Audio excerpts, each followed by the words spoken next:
Le petit poussé des contes de Perrault est ce garçonnet qui veut disséminer des petits cailloux, marquant ses pas.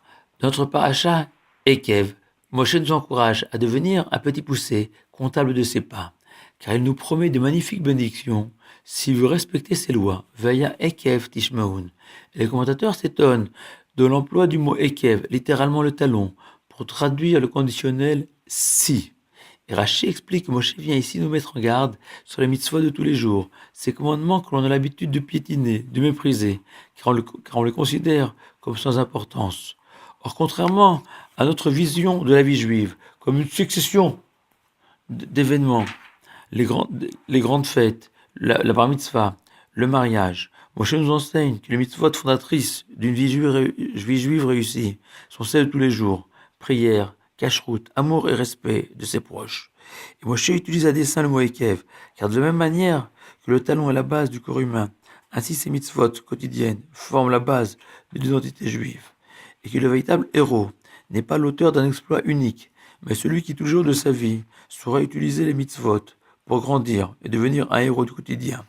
Et la marque de nos grands sages, car j'ai eu la chance d'en côtoyer certains, est leur régularité dans le service divin, leur capacité à transformer chaque instant en autant de moments d'élévation.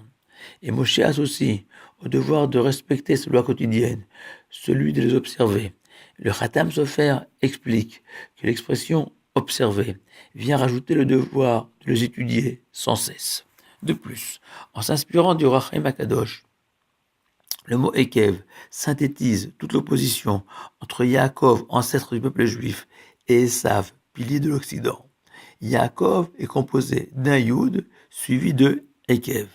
Or, le Yud est à la fois le préfixe indiquant le futur, mais aussi la plus petite des lettres de l'alphabet hébreu, symbole de la modestie nécessaire pour l'accomplissement de Ekev, les mitzvot quotidiennes que l'on piétine, garantes de notre avenir et de notre futur, alors que Esav signifie ils ont fait, dans le sens où les personnages illustres de l'Occident sont souvent les hommes d'un unique fait de gloire, une œuvre, une invention.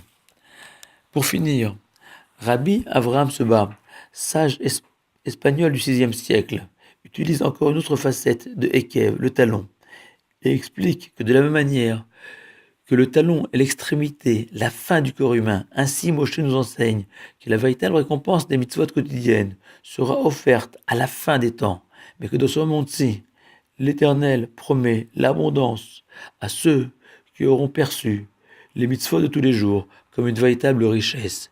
Shabbat Shalom à vous tous.